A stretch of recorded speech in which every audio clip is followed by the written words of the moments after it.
Hi, beautiful people. Welcome to the second Conscious Togetherness Summit called Awakening. I am Tudos, philosopher, author, educator, and esoteric knowledge expert. And I am the organizer of this summit. This summit is going to be extraordinary because we are talking about consciousness, we are talking about responsibilities and how to handle our lives and how to interrelate with each other and nature. And also, of course, how to regain the knowledge that is ours and to maintain our lives on a higher level. And how to educate others. It would be a very fascinating thing.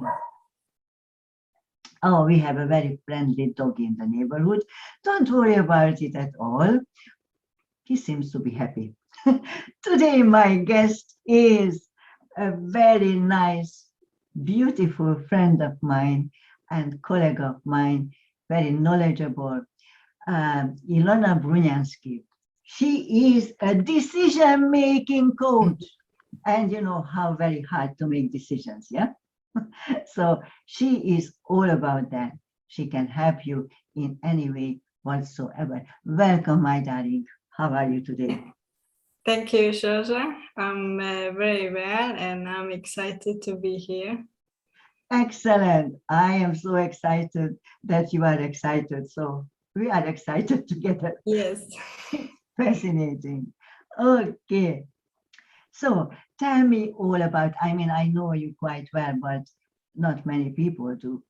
So tell us all about yourself, or not all, but a bit about yourself.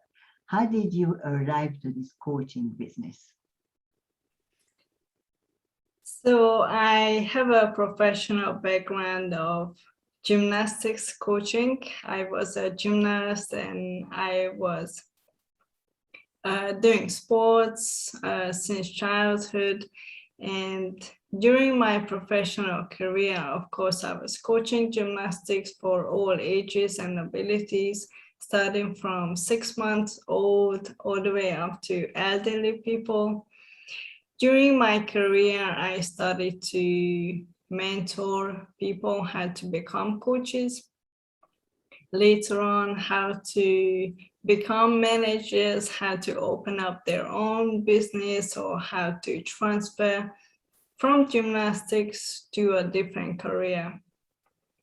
During my process, I met somebody on a social event, and the person said, "Oh yes, you know, I'm doing this coaching and mentoring course."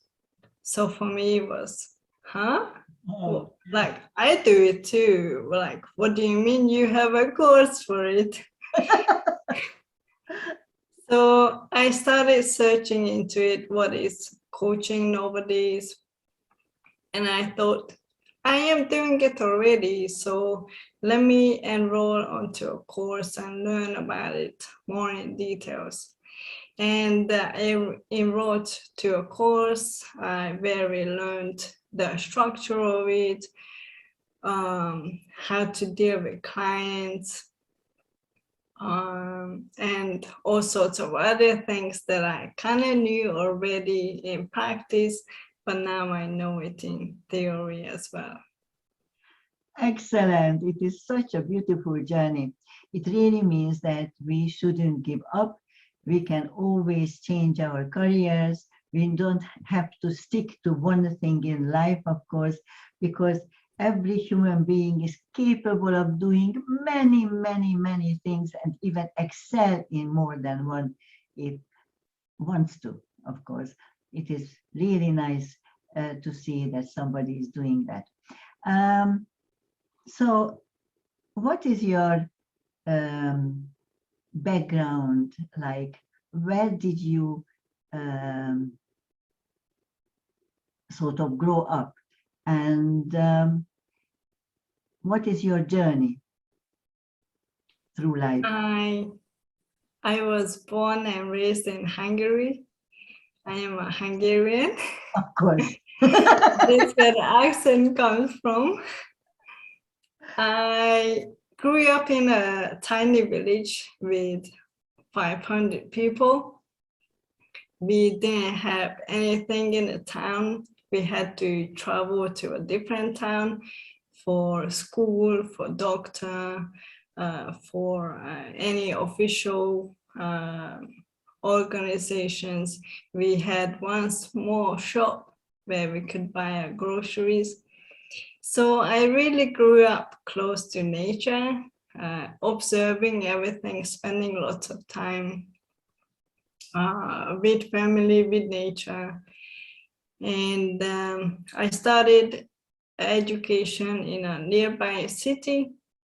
And then from there, I became curious what else is out there. Because even though I grew up very close to nature, and that was fantastic, I felt, okay, it was kind of a small bubble. I'm sure there is a lot more out there. So first I moved to the next village and then to the next city. And then from there, I thought, okay, let's move to abroad. So I moved to London, UK, where I spent 11 years. And then from there, I thought, okay, now I know a larger city. Now I know 2 different cultures. Let me see what else is out there. And then since then, I lived in 5 different countries on 5 different continents. Tell us all. So I lived in Qatar, Doha. I lived in Singapore. I lived in USA. And at the moment, I'm in Italy. Excellent, excellent. So that's what I call a full living. I always encourage everybody to travel because that's the best education when you can see different cultures, different understanding, different languages, of course, different religions also. And it is very important to understand how people behave under different religious background. And of course, their understanding of the world is different too. So very nice, very nice, very nice. I like it too much. So what are you doing now in Italy? I started setting up my own coaching journey.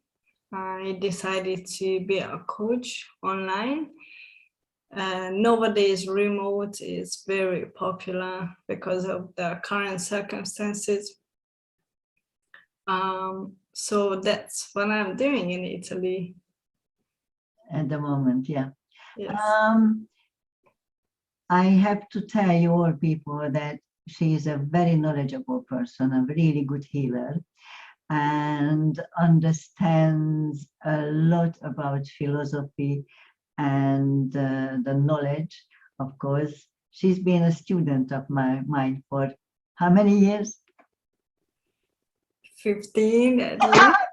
15 years. Wow.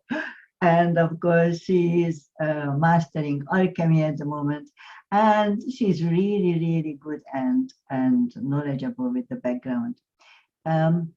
Also, of course, she understands a lot about occult and everything what is necessary and all the religions and the healing processes and the coaching, because she understands the interrelations of energy, she understands the core, she understands the background. So it is fascinating, really.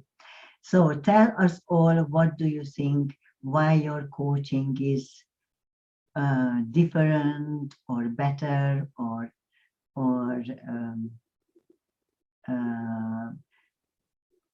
more accessible than anybody else's? What is unique about your work? The uniqueness is exactly what you just explained. That firstly, what I said before is the professional background, that I have such a variety of coaching, mentoring. I had it in practice for almost 20 years before I actually learned how to do it. So for me is more organizing what I know already.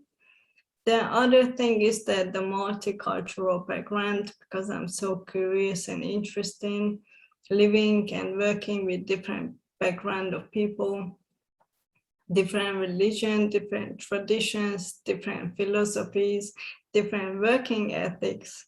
I experienced many of those, and I'm putting it into practice.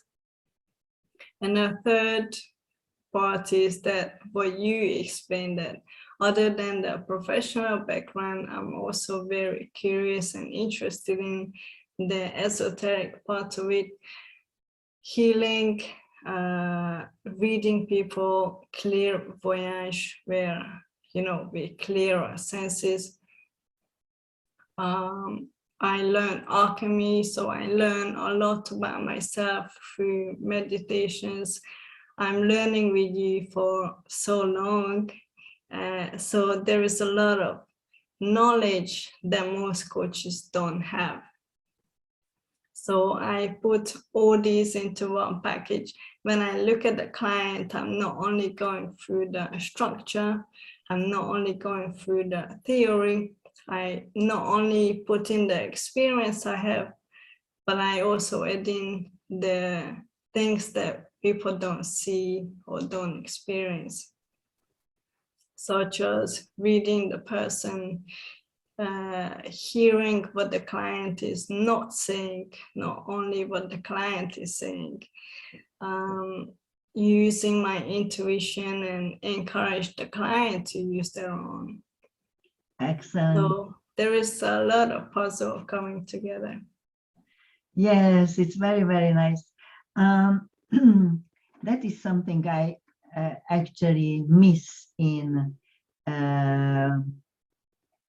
today's practices, because most people go to courses to become coaches, healers, whatever they call themselves. And I am not saying they don't learn the trade from a point of view, but obviously this is a very vast trade. So you have to know quite a lot of other approaches to understand properly what the client wants, or the client deserves, or the client is troubled about. So you really need to understand it a bit deeper. It is a bit like peeling the layers of an onion and find the core of the course where the trouble starts, or what needs to be actually altered. It is very exciting. Yes, well, you know, this summit, what we are doing today, is on the New Year's Day, the natural New Year's Day. Do you know anything about that? Yes. Of course, I'm practicing every year, or celebrating it every year, I should say. Yes, it's very exciting. What do you do during this celebration? Just tell us some secrets, you know. Okay. So leading up to the event, of course, I do everything that most people do for the normal New Year. So it's cleaning the house, cleaning the space, and then clean myself with meditations.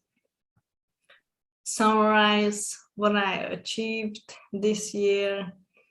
Also think of the next year, what my plans, my goals are, how to achieve them, and just really appreciate the moment, be happy with every single little details that we have, because most people tend to just go into routines and habits, and yeah, it's New Year, and then they continue their life and the way they have there is never enough. There is always more and more and more, which is fantastic. But I think the importance of the event is that we live in the present and see what we have already. Excellent. Yes. Well, thank you very much for this beautiful introduction. Yes, that's what we do on New Year's Eve. There is a stock taking, of course, of our last year, what we have done and what we have achieved, as you've been mentioning. And of course, making plans for the coming year and how to do and how not to do. Obviously, those plans are not material or not only material. We embrace the material because we have to have money, unfortunately, to survive, because otherwise now you cannot get even a gulp of clean water nowadays without money. So you really have to spend a lot of money on survival. And that's why we need money. But apart from that, of course, the most important is always to understand ourselves and our life here, and sort of open ourselves up to the extent where the path towards happiness is open and seen, and we are comfortable to travel on this path, and we are comfortable to walk it and take other people with us. It's very exciting. So, do you have any wisdom for people how to embrace this new year, or what to pay attention to during this celebration or any other day of their lives, really? I would link the wisdom to what I already mentioned, to see what people achieved, where they are now in life. Yes, of course, there is a pandemic going on and lots of changes in the world. Just really live and enjoy the present, no matter how hard it is or how hard we think it is. And I would link it with when I actually specialized in making decisions. Not only major decisions, although major decisions are the one that normally clear a path. For example, career change, let's study something, relocation, having child or building family. These are major decisions in life. However, there are many small decisions. Every day we make decisions. What time we wake up? What do we have for breakfast? Do we go out for an exercise? What do we watch on TV? There are so many decisions we go through every day, and really just to see what every day looks like, how we can make the quality of life better, what sort of decisions, even small decisions, we need to make. Because without making a decision, without realizing the habits we are doing, life will be the same. And if we don't make decisions for ourselves, someone else will make a decision. Every decision, of course, there is a risk. Maybe something will change. Maybe something that we don't want will come into our life. But we need to make conscious decisions. We need to learn to gain knowledge, to understand the weight of our decisions. and to be open for anything comes, because anything leads somewhere. Excellent. Thank you very much for those beautiful words. That's what I would have said, actually. Very nice. Thank you very much, my love. Very nice meeting you today, and hope to see your masterclass and webinars in the summit. Take good care. Thank you, Shoshan. Bye for now. Bye-bye.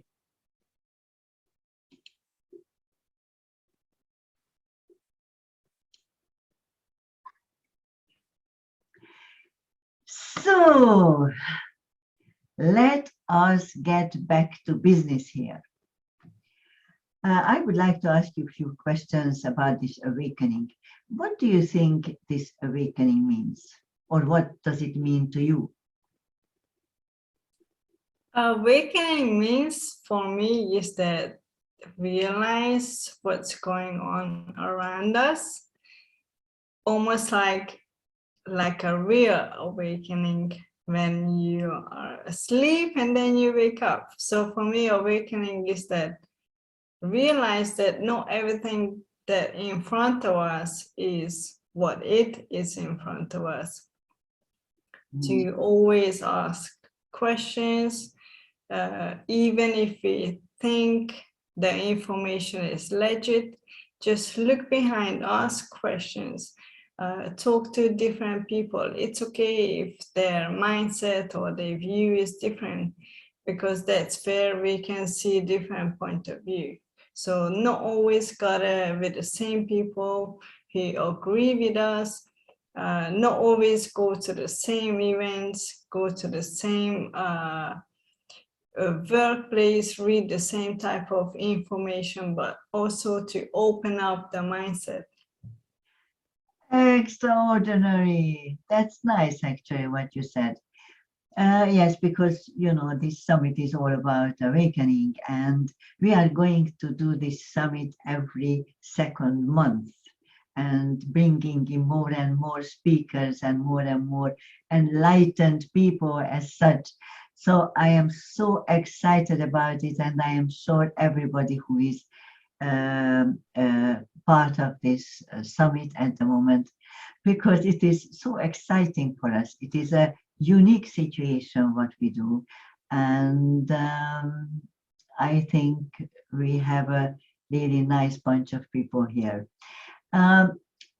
Right, so there is this awakening business, and as you said, that not everything is in front of us what is important, and I always say that what is important is hidden.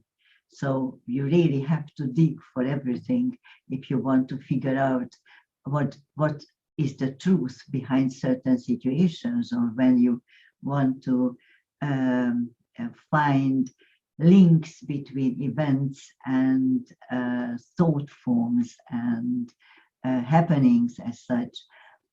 So that's something very important for human beings, because nowadays earthlings are quite lazy to think, and it is very silly, because that's the only thing makes us different from all the organic energies on earth, because we think. You know, and we just want to give it up somehow. I don't know why, and we just want to let the mass media and whoever is there to take us to God knows where, somewhere, who knows. And we are not even interested in the destination somehow. We just get on the road and yeah, take me, sort of thing. And yes, it is like that. But do you have any idea or thought on how to get humanity out of this sleeping situation, how to wake them up? Definitely need an internal motivation, curiosity, interest to know more. without that, it doesn't matter what comes in front of people, they will dismiss it. So that's the main point for me. Also, it needs knowledge to know more, to know different. Because if you only know one information, we believe that that's the truth. If you know 5 different information, then we need to decide, okay, so which one it is. So definitely we need information.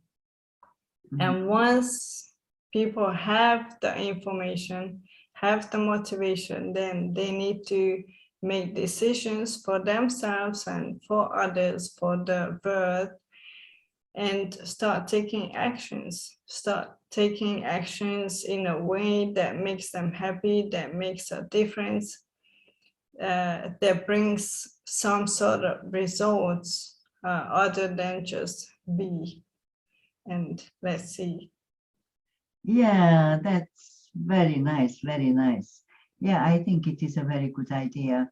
Very interesting how we talk about information and knowledge. Of course, information and knowledge are 2 different things, because information is on the surface, while knowledge is really the depth of the information as such, and knowledge is something that we can use in life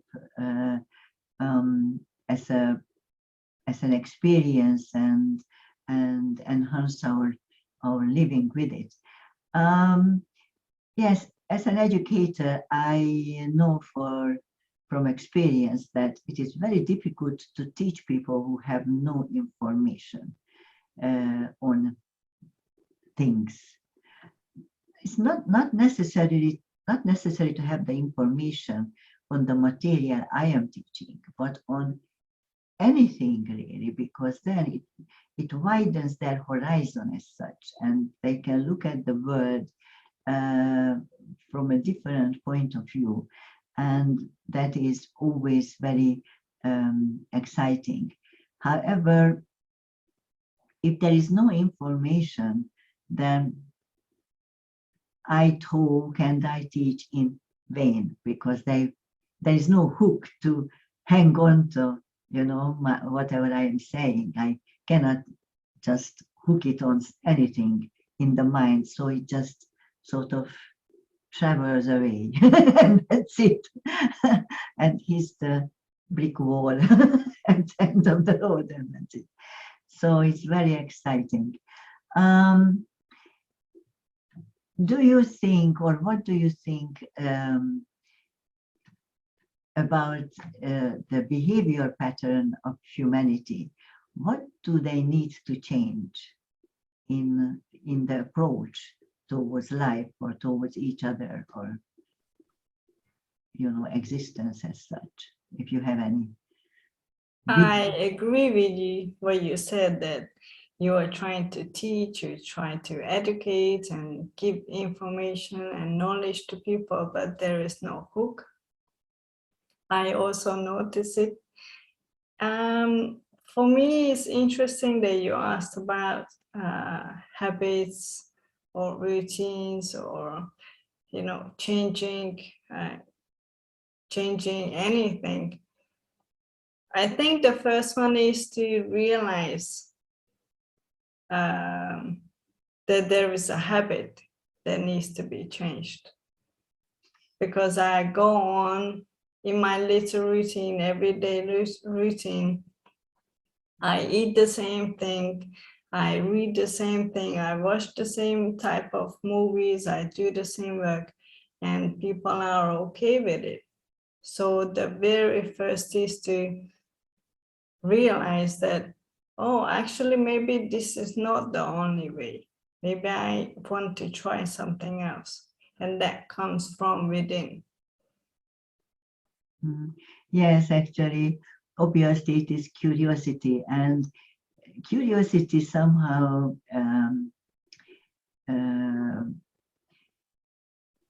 together with fear. We don't want to see anything new because we are afraid of seeing anything new. because we are afraid of changes. Yeah. So it's always a catch-22. We want to sort of go forward, but without changing, we cannot go forward, because even though time is lapsing, it doesn't mean that we are actually going with time. Time just leaves us behind, and it goes, and you just sit there waiting for the end to come, and whatever it is. And it is very important to actually see all that stuff, to to to trust the self, to be able to get out of your comfort zone. And then actually, that's what you said, that people have to realize first that they have a comfort zone. But I mean, everybody has a comfort zone. Some people's comfort zone is their bedroom, and other people's comfort zone is the ever-expanding universe. But there's still a comfort zone. Yes. It is very exciting. And yes, people have to realize that, and they have to sort of get out of it and Yes. breathe the fresh air. What do you think people should change? What kind of behavior, or what kind of attitude, or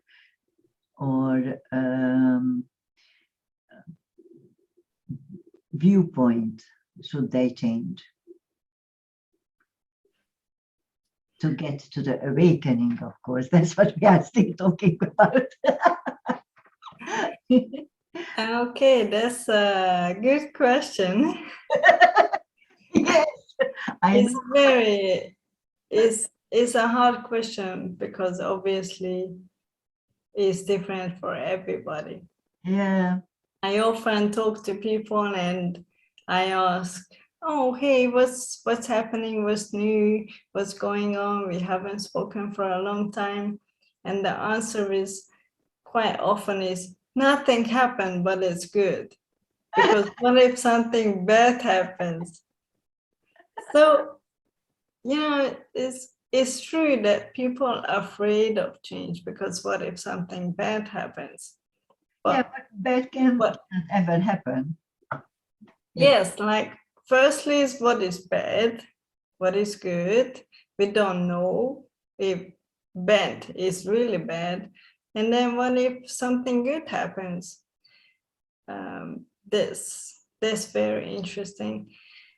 What people need to do to come out of comfort zone, definitely first is to maintain the comfort zone. Don't allow it to shrink, because nowadays, there are so many restrictions. Even myself, I started working more online. I don't really go out to community, and sometimes if I need to go out, I'm like, I'm okay at home. But that just means that I started to shrink my own comfort zone, and that's not going to lead anywhere. So first is to maintain, to, even with the restrictions, try to find ways, find opportunities, find events, do some courses where maintain what we had before. Maybe not exactly the same, but something different. And then from there, as you said, we all have fears. What if? But we don't know what if until we don't try. And it is hard. It is different. We need to know why we want to do certain things. Where is this coming from? Where is the fear originates from? There are many questions that is hard to answer, because it comes from the person. That's why coaching is so important, because we dig down right inside why and who the person is, and then change from the inside. And that's where we need knowledge and information to help the person to overcome fears. Yes, yes, that is absolutely true. It is very interesting how people approach certain things. But I also think, that people are used to saying, oh, it is hard, oh, it is difficult, oh, it is whatever. I mean, what do they mean by, or what do we mean by difficulty? Difficulty is different for everybody, yeah, because Yes. people are different. I always teach, and I don't allow my students to say that I have problems in my life or difficulties in my life, but I encourage them to say, I have unsolved tasks in my life, So you actually need to Very overcome good. everything, because if they don't, and it is only a point of view. I think it's You don't do it.